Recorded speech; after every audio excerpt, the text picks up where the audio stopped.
Jesse Pinkman drives into the Alaskan wilderness. Fresh snow, empty road. That little half smile as the music swells. It feels like freedom. It looks like the clean break he's been chasing since the pilot. But here's the thing, if you've watched 5 seasons of Breaking Bad, the show has already told you that this kind of escape is never that simple. Jesse doesn't just need to get away from the Nazis. He needs to get away from Walt, from his parents, from his guilt, from his own brain, and that is a much harder prison to escape. Because Jesse's first scene is already the entire pattern in miniature. He dives out of a second-story window in his underwear, slips away from a DEA raid, and technically escapes. But the second he lands in Walter White's orbit, that freedom becomes the entrance to a different cage. And that's Jesse's whole story. Every time he thinks he's found an exit, it's really just another prison. Jane in the dream of running away, rehab in the I'm the bad guy spiral, Andrea and Brock, the fantasy of a normal life. Even Alaska, the scenery changes, the chains don't, because the chains Jesse carries aren't just physical. They're built out of childhood rejection, Walt's manipulation, and a brain that only seems to feel honest when it's punishing itself. So the question isn't simply, does Jesse make it to Alaska? The real question is, could Jesse Pinkman ever truly escape? That's what we're going to track in this video. Step by step, from the pilot window to the Nazi lab, we're going to follow every moment Jesse thinks he's getting free, and see how the story quietly proves he's just trading cages, until the last one doesn't even pretend to have a door. From window to cage. Framework, we start with that window. Jesse Pinkman, first time you ever see him, is not in control. He's half-naked, scrambling over a roof, crashing out of a second-story window while Hank and Walt raid the house. It plays like a joke. The underwear, the panic, the timing. But think about it. The very first image of Jesse is escape that isn't really escape.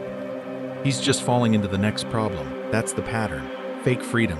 He slips the cuffs in one scene only to land in a tighter pair a few episodes later. And to really track how the show builds that, we're going to use 3 layers of chains: psychological, relational, and structural. Not random bad luck. A stacked system. Psychological chains first. This is the stuff inside Jesse's head that keeps him circling back. Trauma, guilt, self-loathing. From the beginning, you get clues. His parents' contempt is evident in every interaction. They talk to him like he's already a lost cause. He acts like he doesn't care, but here's the thing. He's hungry for validation. From Walt, from Jane, from anyone who treats him like more than a screw-up. That need becomes a leash. Then the relational chains. Walt as the abusive father figure is the obvious one, but we'll track how that dynamic evolves from cool teacher partner to full-on jailer. On top of that, you've got his parents evicting him twice. Jane's death, Andrea, and Brock. Every time Jesse tries to anchor himself to a person, that relationship either gets weaponized or destroyed. To be fair, some of that is the world they're in. But still, another missed opportunity for escape turns into another reason he believes he deserves to suffer. Finally, the structural chains. Cartel politics, money laundering, law enforcement pressure. Every exit ramp has a sniper on it. You think rehab is a way out? Watch how his guilt over Jane gets twisted into self-punishment at NA, literally throwing away drug money because he thinks he's poisoned. You think cooperating with Hank might free him? Look at how quickly that turns into another cage when Walt counters. Hear me out. We are not saying Jesse is weak. The show actually codes his empathy as his greatest strength. He's the one who cares about kids, about collateral damage, about people who aren't in the game. But that same empathy, welded to untreated trauma, makes him uniquely vulnerable to someone like Walt, who can read those soft spots and push, over and over. So here's the roadmap. We're going to move from small emotional hooks. The way he flinches when his parents talk, the way he lights up when Walt praises his good work, to giant neon signs like the Super Lab in the Nazi compound. Some of these chains are barely visible at the time. Others are screaming at you. By the time Jesse is literally in that pit, you'll be able to trace every bar of that cage back to the underwear kid in the window. And once you see that pattern, the real question isn't why didn't he escape?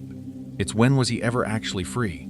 So when you go back to that question, when was he ever actually free? The show quietly points you to the very first time you see him. The pilot bust, the window, the underwear. Jesse isn't just escaping a DEA raid, he's rehearsing the only move he knows. The raid itself is almost played as a joke. Hank's doing his macho tour guide thing for Walt, bragging about Cap'n Cook, this clown who puts chili powder in his meth.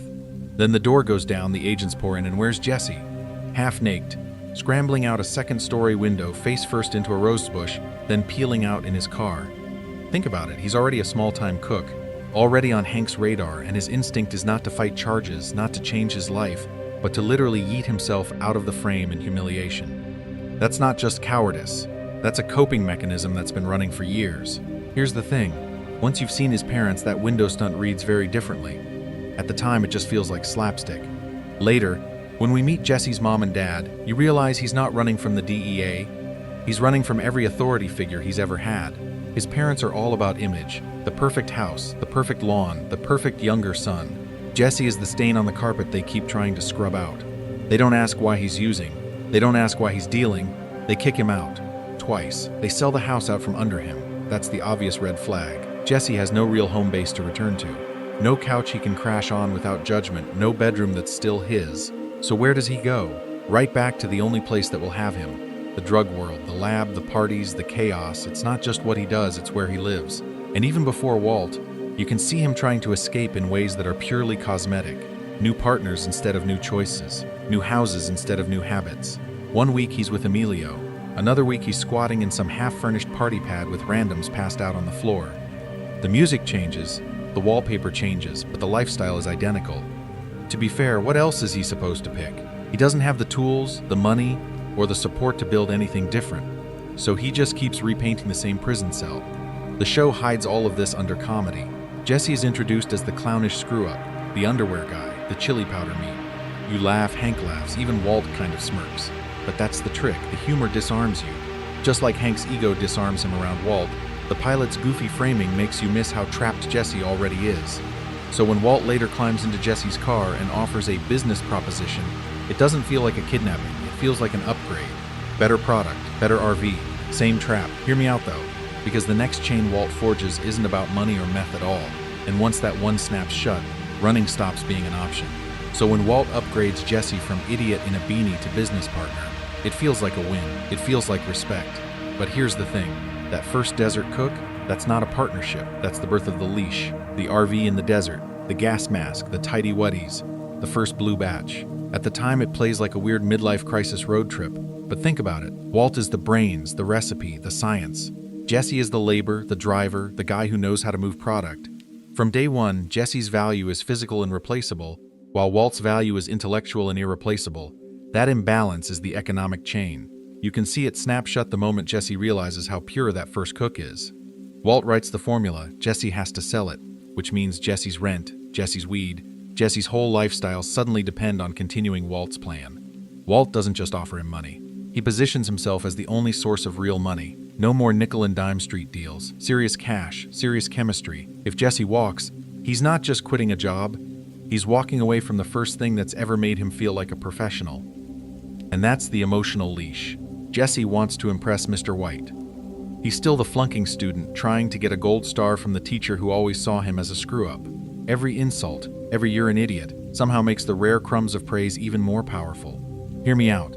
When Walt says you did good after dealing with Crazy 8 and Emilio, that lands harder for Jesse than any bag of cash. His self-worth starts hanging on Walt's approval, which is exactly how a father-son dynamic traps you. Walt gets this instantly. He starts controlling Jesse's options like it's just another chemistry problem. Threaten to turn him in if he talks. Demand exclusivity so Jesse can't cook with anyone else. Make it evident that without Walt, Jesse goes back to being a small-time joke. To be fair, Jesse doesn't see it as control, he sees it as structure, rules, a path, and that's the scary part. Compare this to Hank's blind spot. Hank can't see Walt as Heisenberg because Walt, the pathetic brother-in-law, is locked in his brain. Jesse can't see Walt as his captor because Mr. White, the teacher, is locked in his. Both of them keep missing the obvious red flags right in front of them. Suspicious disappearances, sudden cash, escalating violence. They treat all of it as exceptions, not a pattern. And when that pattern finally explodes with Crazy 8 and Emilio in the RV, Jesse gets his first real chance to run. 2 bodies, one chained in a basement, one dissolved in a bathtub. A normal person would bolt, but still, another missed opportunity. Jesse's trauma response doesn't push him out of the game. It pushes him deeper into Walt's orbit, straight into the next escape attempt that's going to fail even harder. Blood in the bathtub. This is where Jesse's real prison starts. You remember the scene. The acid, the upstairs bathroom, the ceiling literally collapsing under a slurry of bone and blood. Jesse is high, horrified, slipping around in what used to be a human being while Walt is downstairs yelling about plastic tubs and proper procedure. Now, this might just feel like early show shock value, but think about it. In Jesse's nervous system, a rule gets written: when things get truly nightmarish, Walt is the one who knows what to do. That's the first invisible chain. Jesse is panicking, gagging, incapable of even looking at the mess he made by doing it wrong. Walt walks in like a disappointed lab teacher, not comforting, not kind, but calm, rational. He barks orders, cleans up, and turns a horror movie into a chemistry problem. Here's the thing. That dynamic quietly teaches Jesse that his only way to survive the chaos he's unleashed is to lean harder on the guy who unleashed it with him. And it starts even before the bathtub actually explodes. Emilio dies in a cloud of phosphine gas, and then Crazy 8 ends up chained in the basement. Jesse doesn't kill either of them, but he still absorbs the guilt like a sponge. He was in the RV. He helped lure them there. He cooked the product that got them into this mess. At the time, it's already evident in the way he talks. We're dead. It's over. Like he's crossed some invisible line back to normal life. So even when Walt is the one actually strangling Crazy 8, Jesse walks around like an accessory to murder. That's the clue most people miss about his psychology. He doesn't need to pull the trigger to feel like a killer. In his head, he's already too dirty to go back to being a guy who just sells weed and plays video games. Trauma narrows choices. Fight, flight, freeze, that's it. Jesse's world shrinks fast into a rigged etherer. Cook with Walt, or get killed or arrested. Long-term planning, savings account, moving states. His brain is stuck in survive the next 24 hours, and Walt, to be fair, is very good at making every situation feel like a life or death emergency only he can manage. So what does Jesse do after these spikes of violence? He gets high. He parties, he surrounds himself with people who won't ask real questions. It looks like freedom, but it's actually another missed opportunity, because the more he numbs out, the easier he is to steer. Hear me out. A sober Jesse might walk away. A blitz Jesse just nods when Walt knocks and says there's one more cook. By the time season 1 closes, the pattern is locked in. Blood, panic, Walt fixes it, Jesse gets high, repeat. He's already internalized this story about himself as a doomed screw-up. The guy who always breaks the tub, always ruins the plan. Any idea of escape feels like a fantasy montage, not a realistic plan. And the next time he tries to get out, the chains are going to pull even tighter. And just when you think he might actually pull off that fantasy montage escape, the show slams a door in his face, literally, twice. Both times it's got the same name on the lease, Pinkman, the first eviction. This is the quiet tragedy people tend to gloss over. Jesse's living in his late aunt's house, the only semi-stable, non-meth-based shelter he has. It's messy, sure, he's using, he's dealing, but think about it. It's still a home filled with memories of the one adult who actually believed in him. His parents show up with a realtor and a moral lecture. They frame it as tough love, as a necessary boundary. To be fair, from their point of view, kicking out the addict's son so they can sell the house looks responsible. But here's the thing, in practice, what they're doing is yanking away his last bridge to any kind of normal life. No house means no address. No address means no job, no legit routine, no soft landing if he ever does want rehab. The moment they hand him that box of his stuff on the driveway, they're not just evicting him from property, they're evicting him from the possibility of a straight path. Where does he go that night?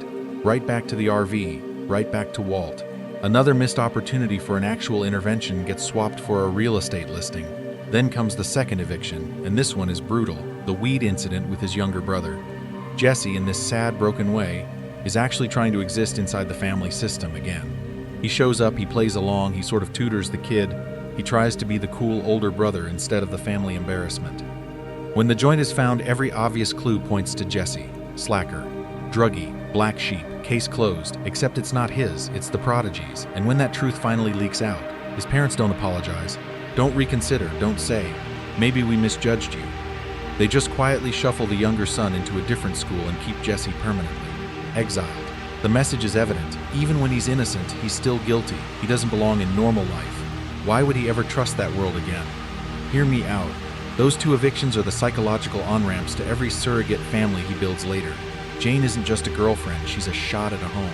Andrea and Brock aren't just people he cares about. They're a do-over Pinkman clan where he isn't the screw-up son. Even Walt, in the most twisted way, becomes a stand-in father who doesn't kick him out for being a criminal, but only for not being criminal enough. Each time his parents push him out, the structural trap tightens. No rehab offer, no counseling. No, we'll help you pay for a program, just get out. So when he needs money, when he needs somewhere to sleep, when he needs someone who won't slam a door in his face, the only practical option is the lab coat with the pork pie hat. Going back to cooking with Walt isn't a wild choice. It's the only one that actually exists. And that's why Jane's arrival hits so hard. She looks like an exit ramp. A neighbor, an artist, someone who sees the kid his aunt saw. But if family rejection turned Walt into a father figure, what happens when love itself starts to feel like another locked door? That's where Jesse's prison gets even darker.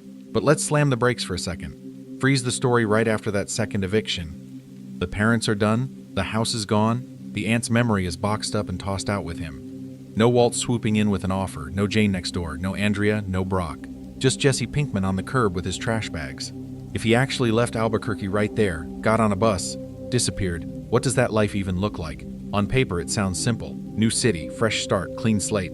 But think about it. What is he actually taking with him? No degree, no steady work history, a criminal record, active addiction, a DEA agent who literally just chased him off a rooftop and already knows his face and alias. That's not a reset button. That's transporting the same broken save file to a different console. To be fair, people do run and rebuild. It's not impossible. But here's the thing with Jesse. He has no money beyond what he can scrape from selling, and every skill set he's proud of is tied directly to the thing that's destroying him. Cooking, dealing, working the streets. You don't exactly walk into a legit job interview and list former cap and cook, ask around as experience. And the law isn't actually in the rear view. Hank already connected Jesse to the RV, to the cook, to the Tuco mess. If Jesse pops up in another state and gets even one suspicious traffic stop, fingerprints, priors, outstanding questions. The DEA might not be hunting him full-time, but the net is there. It just hasn't tightened yet. Here's where it mirrors Hank's story. Hank has a board full of clues about Heisenberg that he can't synthesize. Jesse has a life full of red flags he can't interpret. Getting evicted twice, almost getting killed with Crazy 8, watching friends spiral. All of that is screaming, you don't need another cook, you need a total reset. But to him at the time, those aren't warnings. They're just more proof that he's a screw-up who only fits in one world. That's Jesse's other prison, the internal one. By this stage, he doesn't just lack options. He doesn't believe he deserves normal ones. Every authority figure has either punished him, abandoned him, or exploited him. So when you ask, why doesn't he just go to rehab, get a job, move away? You're missing the clue he's missing. He genuinely thinks he can't keep anything good without ruining it. And that's why the next big escape plan feels so powerful, Jane. The art. The dream of New Zealand, far away from Albuquerque and Hank and Walt and every suspicious shadow. On the surface, it looks like freedom, but still, another missed opportunity. Because when we come back to the timeline, you'll see that even that fantasy is built on the same shaky foundation Jesse has been standing on since the curb. Jane and the New Zealand fantasy sea. This is the closest Jesse ever gets to an actual exit ramp. Not a half-baked, I'm out bitch speech, but a real plan with plane tickets, art school, and a country that literally sits on the edge of the map. Think about it. From the moment Jane calls his drawings really good, and not just some stoner doodles, she's doing something nobody else in his life has done. She treats him like an artist, not a burnout, not Walt's dumb partner, an actual person with talent. When they lie in bed and talk about going to New Zealand, it's not just a random location. It's as far from Albuquerque, from the RV, from Hank's jurisdiction as you can mentally get. Clean slate, new name. No one knows Heisenberg's sidekick down there. Here's the thing about Jane and Jesse's story. She's not just a love interest, she's a mirror. When she looks at him, she reflects back this version of Jesse who could design comics, live in a crappy but cozy apartment, and complain about landlords instead of cartel hitmen. For a few episodes, Walt's grip actually loosens. Jesse skips cooks. He talks about leaving the game. A non-criminal life stops feeling like a joke and starts feeling plausible. But then the heroin. The relapse is the big red flag that this escape was always fragile. Instead of using that bond to climb out, they use it to sink deeper. They turn the apartment into a bunker of denial, curtains closed, veins open. The New Zealand plan is still on the wall, but at the time, it's basically a vision board for two people who can't get out of bed. Hear me out. The same intensity that makes their dream feel real is the same intensity that makes their self-destruction inevitable. And Walt sees it. He doesn't just accidentally bump into this exit. He sabotages it. First, he withholds Jesse's money, literally blocking the financial key to those plane tickets. Then, when he finally pays up and Jane weaponizes that cash into leverage, Walt shows up at the worst possible moment. He watches her overdose. He could roll her over. He could call 911. Instead, he lets her die. It's not just cruel. It's like he personally cuts the emergency staircase out from under Jesse. To be fair, Jesse doesn't know that in the moment. What he does know is this: the second he reaches for something normal, love, art, a future, the universe nukes it. Jane's death doesn't just traumatize him, it rewires him. He walks away convinced he's cursed, that anyone he touches dies, and that trying to leave the life only makes things worse. From that point on, every time he looks at a way out, he also sees a body, which makes the next escape plans a lot darker and a lot easier for Walt to control. So after Jane, Jesse doesn't just hit rock bottom. decides the bottom is where he belongs, which is why rehab looks, at first, like the obvious exit ramp and then quietly turns into another cage. The rehab arc. Jesse walks into NA completely shattered. He's strung out, grieving, barely functional, and on paper this is the perfect setup for a clean break. He gets a room, a routine, a support group. He even gets a philosophy. You're not your worst act. You're allowed to move forward. At the time, it feels like the universe finally handed him a ladder instead of another. Trapdoor. But here's the thing. That entire message is built on one rule: radical honesty. And Jesse can't actually be honest about what he's done. He can't say, "I watched my girlfriend choke to death because my partner let her die," or "I helped cook the meth that killed who knows how many people." So every time the group talks forgiveness, it just sounds like a lie aimed directly at him. You see it explode in the confession scene.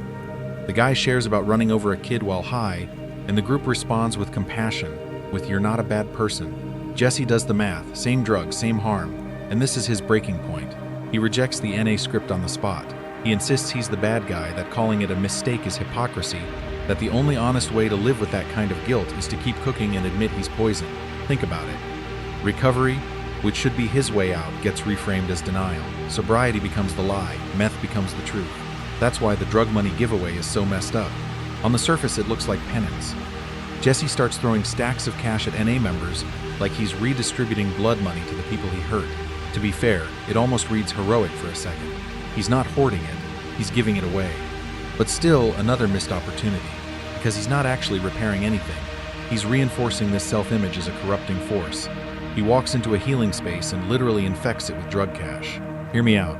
This is a psychological trap disguised as morality. If he keeps the money, he's evil. If he uses it to start over, he's evil. If he gives it away, he's still evil, just theatrically so. Every option loops back to the same conclusion. He doesn't deserve a better life. That belief is the leash. It lets him tell himself, "I'm not stuck in the game, I'm choosing the only honest path available." So by the time Gus Fring shows up with a polished lab, steady distribution, and a calm smile, Jesse is already primed. He's tried love. It died. He tried recovery. It lied. The next cage just has better lighting, and the really suspicious part? Gus understands that broken logic almost as well as Walt does, and uses it in a way that's a lot harder for Jesse to spot until it's way too late. Gus's lab. On paper, this is the dream upgrade. No more bullet-riddled RV in the desert, no more cooking in a junkyard. Now it's stainless steel, state-art equipment, steady pay. It looks like salvation. But think about it, it's literally underground. No windows, one elevator, keycards, cameras, guards, and a boss who always knows when you clock in and out. The place is designed like a bunker, not a workplace, and the show keeps quietly framing it that way. Wide shots of Jesse and Walt as tiny figures in this huge sealed box. The eye in the ceiling watching them. At the time, it reads as professional operation.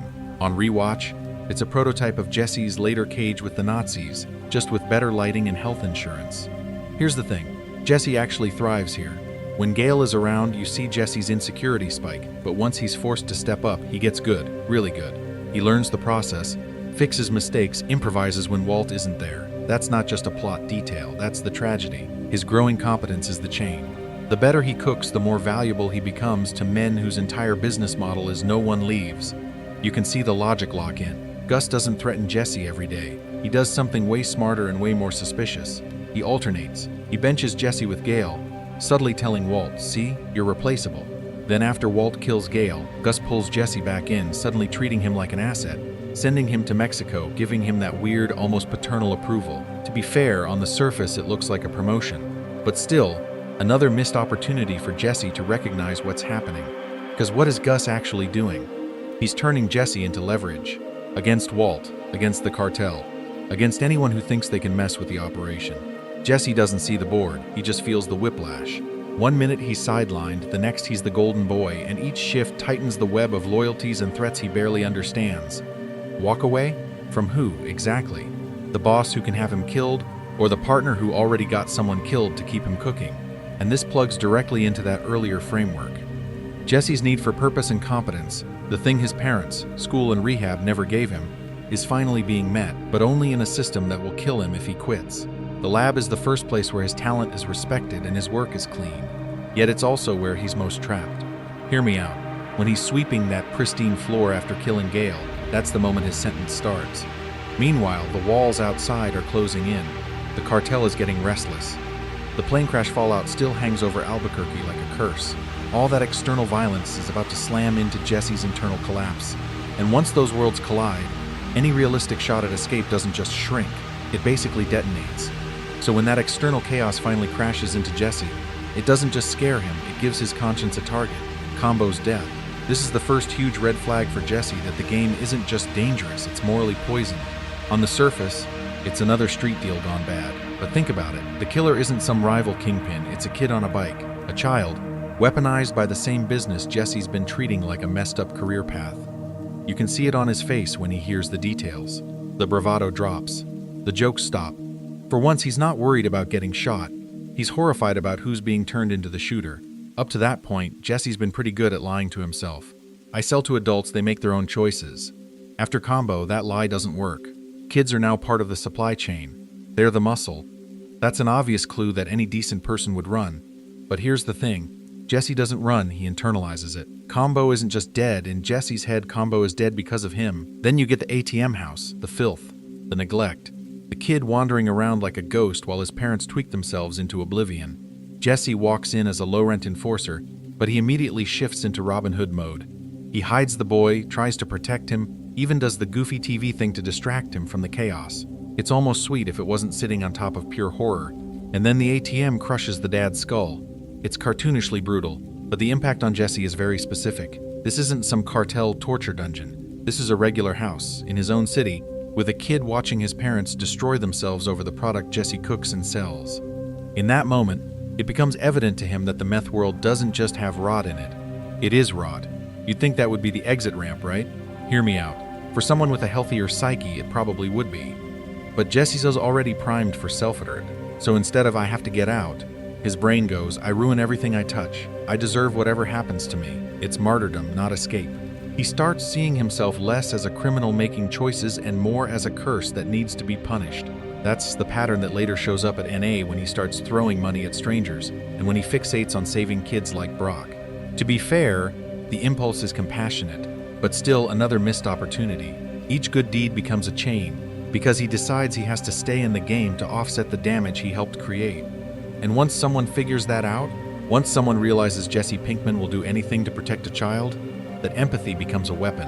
The Brock poisoning arc is where that weapon gets used on him at scale, and after that, trusting anyone enough to walk away clean isn't just hard, it's almost impossible. So let's zoom out for a second, because once you see Jesse's life as a loop instead of a line, it's obvious he was never just one good decision away from freedom. The first attempt. Right after Crazy 8 and Emilio, this is Jesse's "I'm not cut out for this" exit.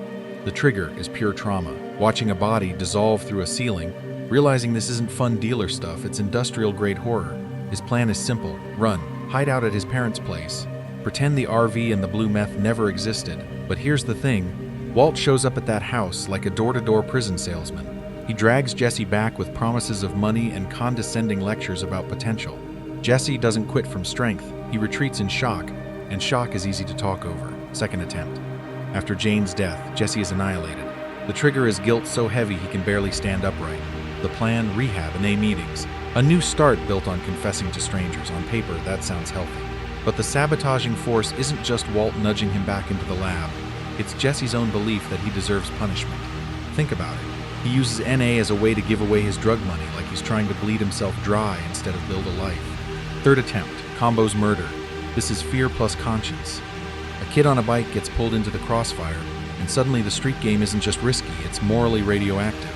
Jesse's plan is to get out of dealing entirely, pull back from the corners. To be fair, that's actually a smart instinct. But still, another missed opportunity.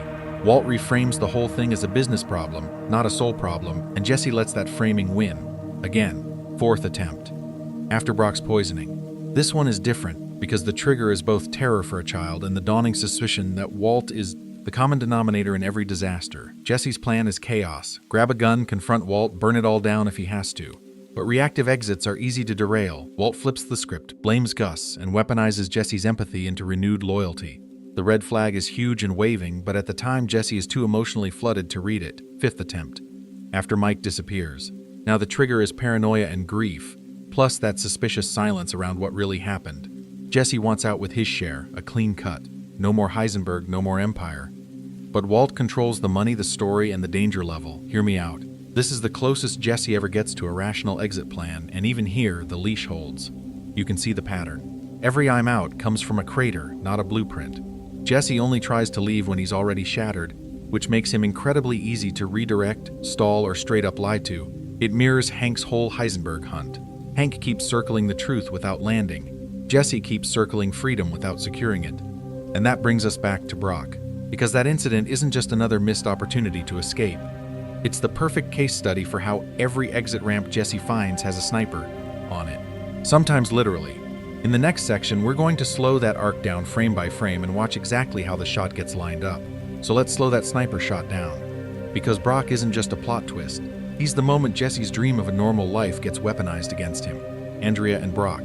On paper, this is Jesse's exit ramp. You watch him in those scenes and he's almost boring. Game nights on the couch, frozen dinners, Jesse teaching Brock to play video games instead of cooking meth.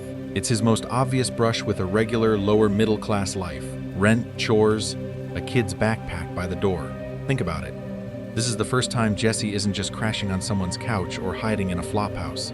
He's orbiting an actual family, and you can see how badly he wants that orbit to stick. He hides the worst of himself. He lies about what he does.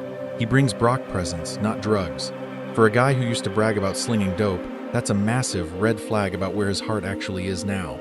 He's not chasing the high, he's chasing domestic routine. Then Brock gets sick. Suddenly, violently, out of nowhere. The illusion shatters in one episode. One minute Jesse's joking with the kid, the next he's in a hospital hallway shaking, convinced his world just got him killed. And his brain does exactly what you'd expect from someone this traumatized. It goes straight to the meth world. Reason, cigarette, poison, guilt. Here's the thing. This is the one time Jesse actually moves fast. No dithering, no self-pity spiral. He instantly connects the dots and decides Walt is the threat. He's ready to burn it all down, including his partnership, to protect Brock. For a few minutes, you're watching the version of Jesse who really could escape. And that's exactly when Walt pulls the trigger on the real plan. He poisons Brock with Lily of the Valley, not Ricin, but he knows Jesse's protective instinct better than Jesse does. So he stages the missing cigarette, plants the clue about Gus, and lets Jesse solve the mystery himself. To be fair, it's a brilliant, disgusting read of Jesse's psychology. Walt doesn't force him with a gun. He forces him with love. Hear me out, this is worse than any physical chain. After Brock survives, Jesse is left with a nightmare realization he never fully articulates. If he was that wrong about Walt, about Gus, about the ricin, what else is he wrong about? His own judgment becomes suspicious to him. Every instinct feels like a loaded gun pointed at the people he cares about.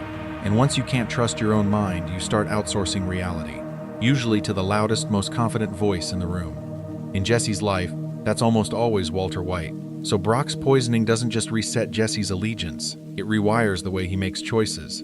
Any future attempt at family now comes with an obvious unspoken threat. If he loves them, they become leverage. If he gets close, they get targeted. Isolation starts to feel safe. Submission starts to feel responsible. But still, another missed opportunity hides inside this. Because the show quietly gives Jesse one last tiny window right after Brock's recovery. And what he does with it tells you exactly how the next trap will spring. The crawlspace era. This is where the show stops pretending Jesse has exits. Right after Brock recovers, you might think Jesse finally has room to breathe. He's alive, Andrea's okay, the poisoning mystery is solved. But think about it. The second that crisis cools down, the Gus versus Walt Cold War turns nuclear, and Jesse quietly becomes the most valuable, least trusted asset on the board. Gus knows it, Walt knows it, Mike definitely knows it. Jesse is the only cook both sides can plausibly control, and that makes him priceless and disposable at the same time. So what happens when you're the fulcrum? You get watched constantly.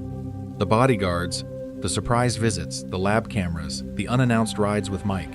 Any fantasy of just hopping in the Toyota and driving to Alaska is already dead in season 4. The show just doesn't say it out loud yet. Gus's strategy is simple. Separate Jesse from Walt, then lock him in. The cartel trip is the big swing. On the surface, it looks like a promotion. Jesse in Mexico, teaching veteran cartel chemists how to cook the blue stuff, finally getting respect.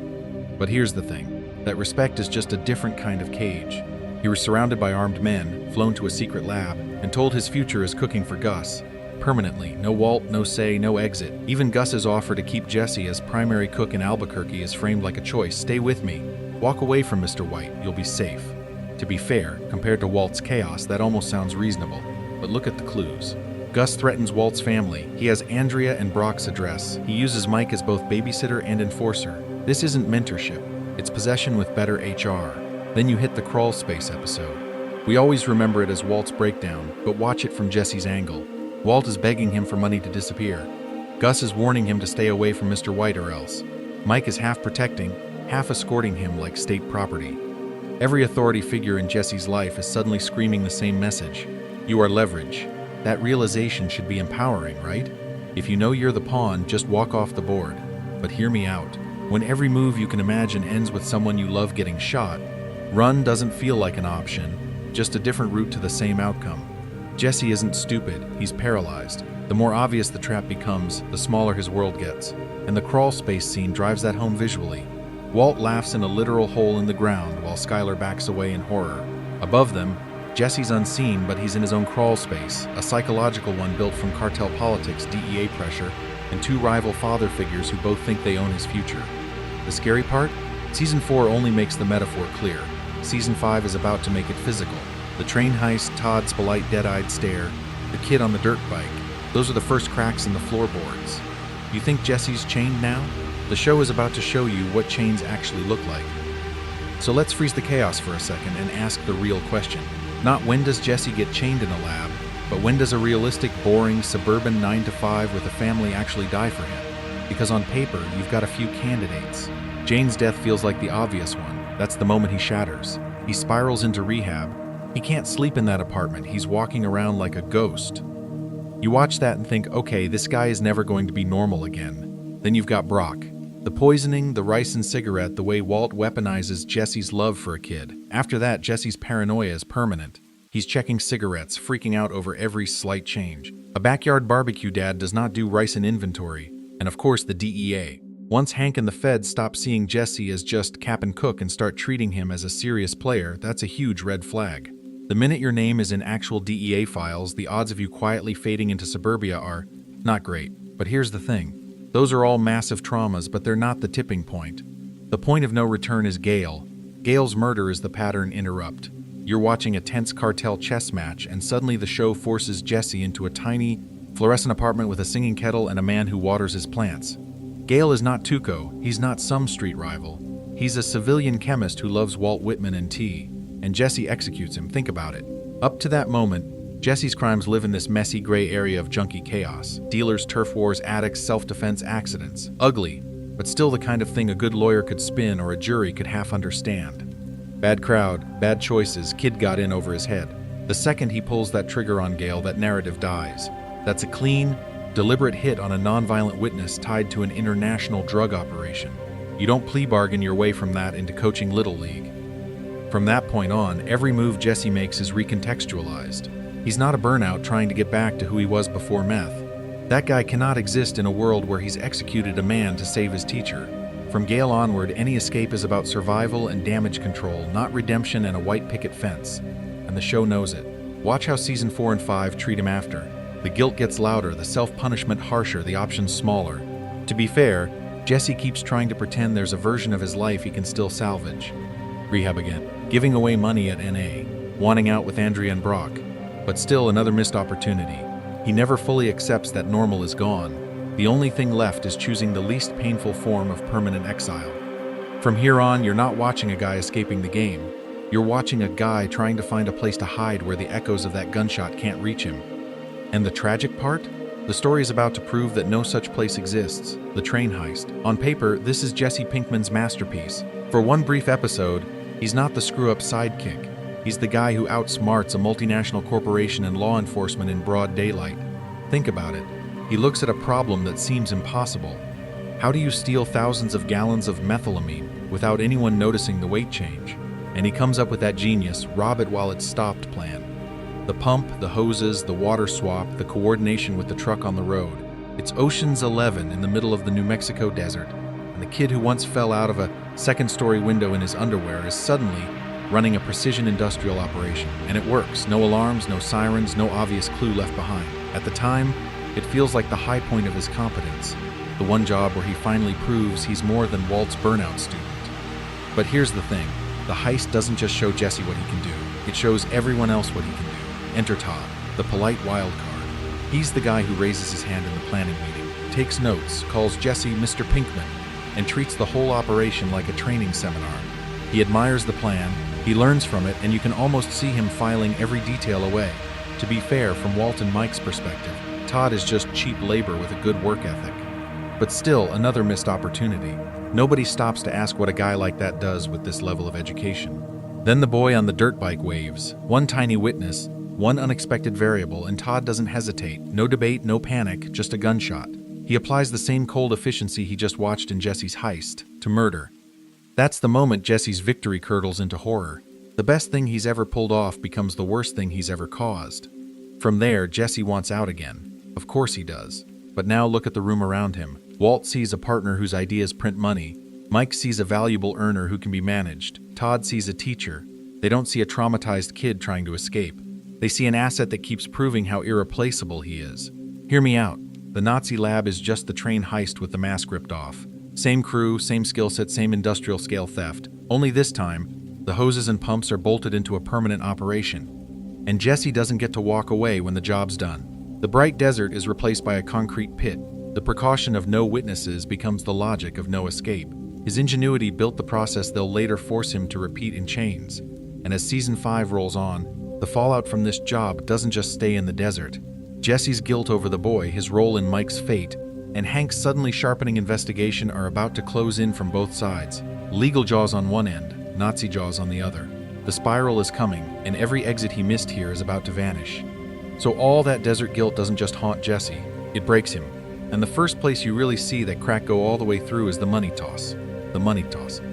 This is Jesse trying to amputate his own past.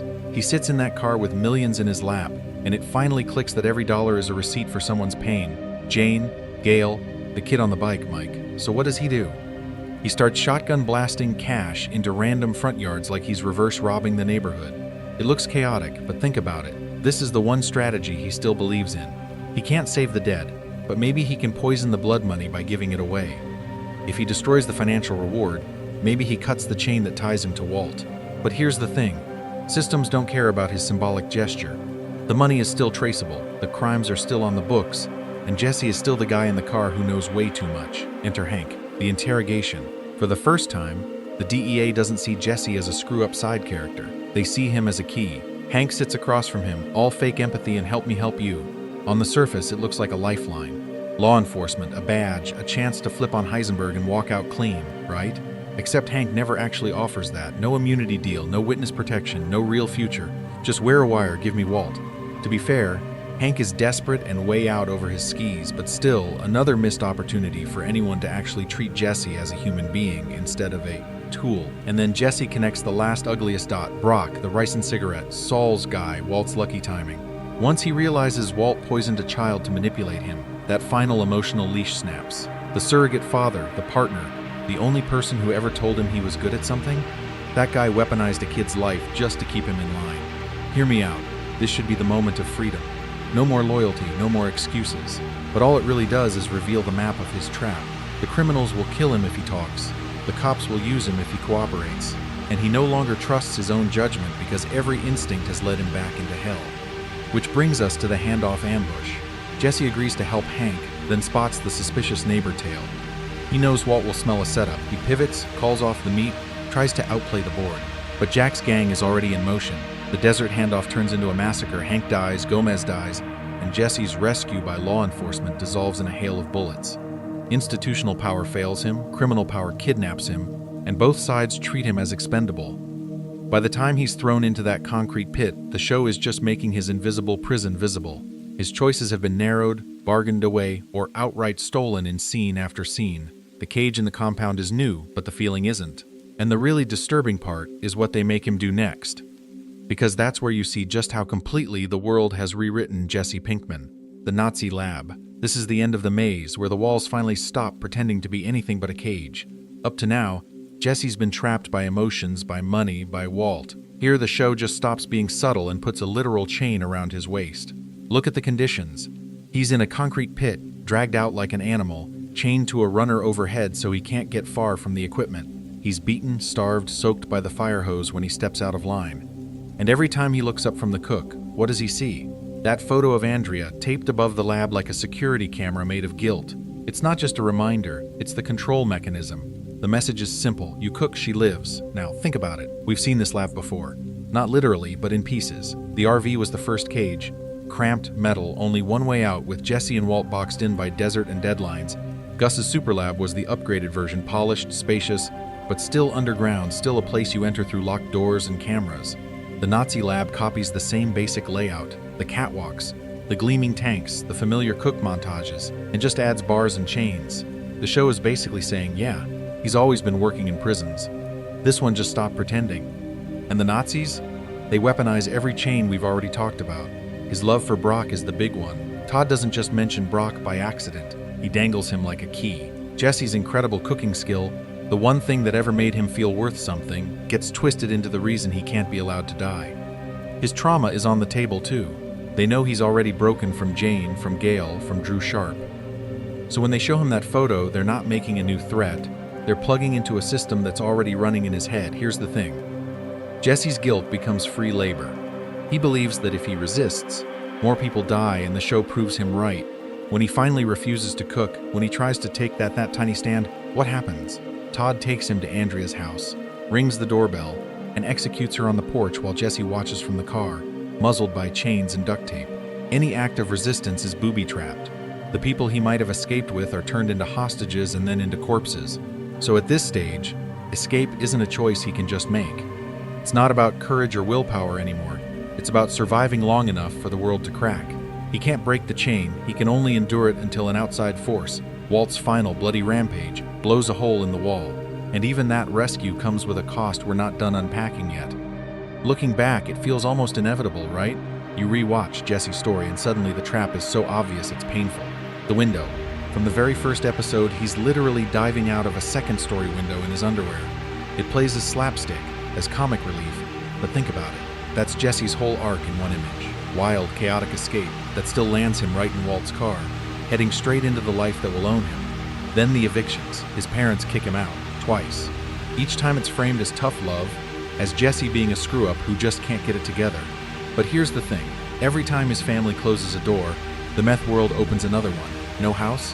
Walt buys him one. No stability? Walt becomes the only person who'll take him in.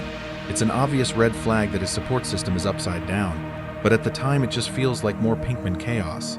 Jane's death should have been the final alarm bell. The overdose, the guilt, the way he collapses into addiction again. This is the moment where any sane person runs from drugs forever. Instead, he gets rehab that quietly rejects his attempt to move on. The counselor won't co-sign his fantasy of being the bad guy, and Jesse walks out. He then starts throwing drug money at NA like it's cursed. That's not just grief. That's a guy reliving trauma and completely missing the clue that the life itself is the common denominator. Kids in danger. The dealers using that boy on the bike. Brock being poisoned. Andrea being murdered. Each incident screams, this environment will kill what you love. But still, another missed opportunity. Jesse keeps focusing on the individual villain, these dealers, Gus, Walt, the Nazis, never on the pattern that wherever meth goes, kids end up in the crosshairs. Gail's murder, the train heist, the Nazi pit. Every time he's dragged deeper, we get a bigger, louder red flag. A genius chemist executed in his doorway. A magical, victimless robbery that leaves a child dead in the dirt. A literal underground cage. At that point, the symbolism isn't subtle. It's a prison you can see from space. And this is where the Hank parallel kicks in. Hank keeps rewatching that methylamine video with Walt's voice right there and never hears it. Jesse keeps replaying his own trauma. Jane, Brock, Andrea, without recognizing that the suspicious constant isn't one specific monster. It's the game. To be fair, Jesse isn't some calm outside observer. He's young, high, grieving, and being worked over by master manipulators who know exactly which buttons to push. Expecting him to sit down with a whiteboard and plan a clean exit is almost cruel. But hear me out. The show is built to make you miss it too. The jokes, the pacing, the big Walt becomes Heisenberg spectacle all pull your eye away from the fact that Jesse's escape attempts are systematically sabotaged. On a rewatch, he stops being the sidekick. He becomes the tragic heart of the story, the one character whose empathy makes him uniquely unable to walk away. And that empathy is exactly what the show is about to weaponize one last time. So let's jump to the part everyone remembers, the snow, the quiet. That long empty road cutting through the Alaskan wilderness while Jesse drives toward a new life. On the surface, it's the cleanest break he's ever had. No Walt, no Nazis, new identity, new license, new name. With that hopeful music swelling like the universe is finally cutting him a break. It feels like freedom. It's framed as freedom. Wide landscapes, Open sky, no more bars or chains in sight. But here's the thing, the camera doesn't just show you where Jesse is going. All through El Camino, it keeps yanking you back to where he's been. Think about it. The movie is basically a tour of Jesse's ghosts. We cut from him in the present to Jane in bed, to Andrea's porch, to Brock's drawings on the fridge, to Gail singing karaoke, to Combo getting shot, to that kid in the desert with the dirt bike.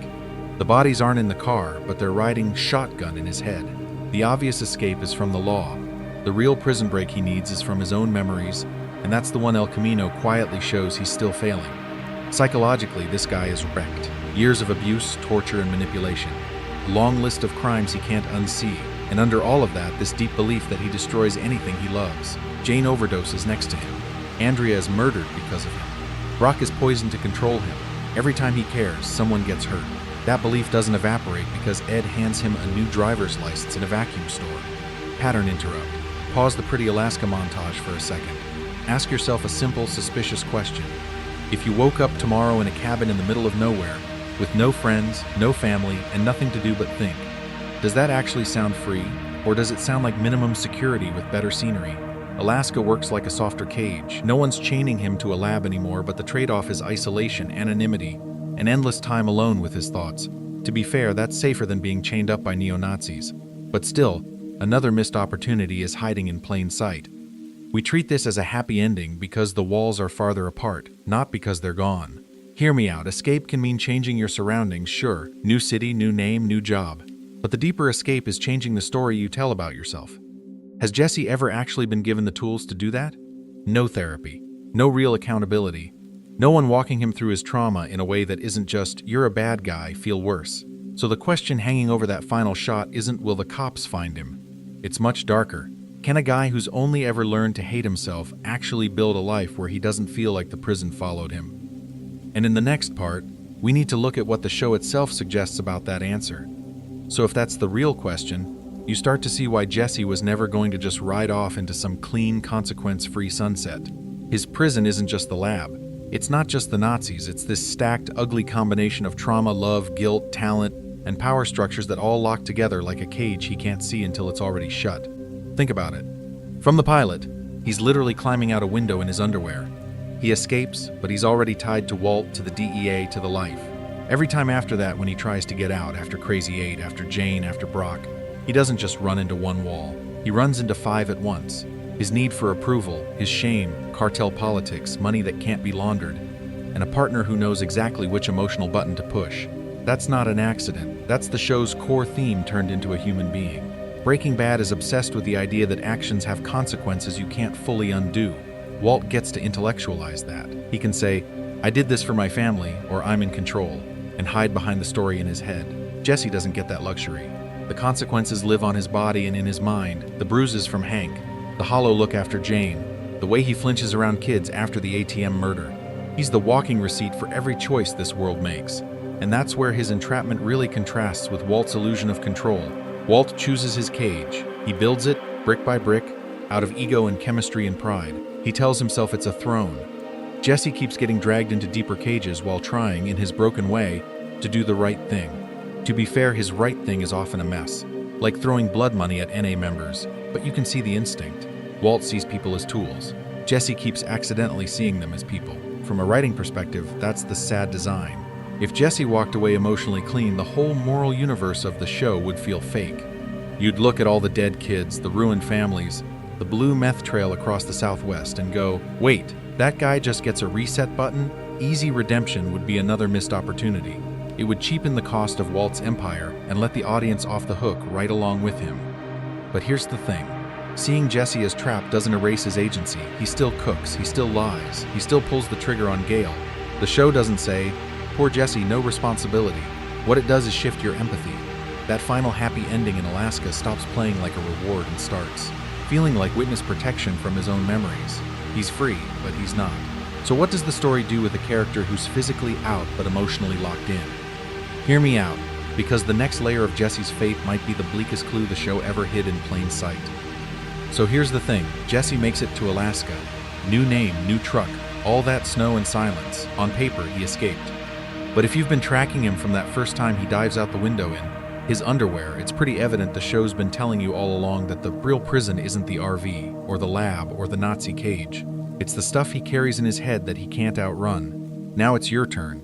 When do you think Jesse actually lost his freedom? Not the legal freedom, not the can he cross state lines freedom. The moment where, even if he walks away, some part of him is never coming back. Was it Jane watching him sleep while she dies inches away? Was it Gale, when he pulls the trigger and you can see something shut down behind his eyes? Or is it Brock, when that kid gets weaponized as the ultimate leash and Jesse just snaps into permanent fight or freeze mode? Think about it. Maybe for you it's smaller. Combo getting shot on that corner. The train heist going perfectly, right up until the kid on the bike. The first time he gives away that drug money at NA, trying to confess without confessing. At the time, some of those scenes play like isolated tragedies, but when you stack them, they start to look like links in a chain he never notices until it's way too late. If you rewatch Breaking Bad and El Camino with that in mind, track the cages, literally. Every barred window, every locked door, every lab with no real exit. Follow every time Jesse almost gets out, rehab. Moving in with Jane. The plan to disappear with Brock and Andrea. Even that brief moment in the vacuum repair shop. Then ask, what slams the door? Is it Walt? Is it the cartel? Is it his own guilt pulling him back because, to be fair, he doesn't think he deserves a clean slate? Hear me out. Is there any version of this story where Jesse walks away early and actually stays gone? Like, if he never partners with Walt after the pilot window escape, does he just end up in a different kind of cage anyway? Or is that the point the show's quietly making? That some systems are built so certain people can't ever really be free. They just swap one warden for another? So drop your moment in the comments, call your shot. Jane, Gale, Brock, the pit, or something we totally missed. If you want more character deep dives, tell me whose traps you want to unpack next. Hank's blind spots, Skylar's invisible prison, maybe even Gus and the mask he can't take off. And if you're into these inescapable arcs, stick around, because we're not done with the Breaking Bad universe yet.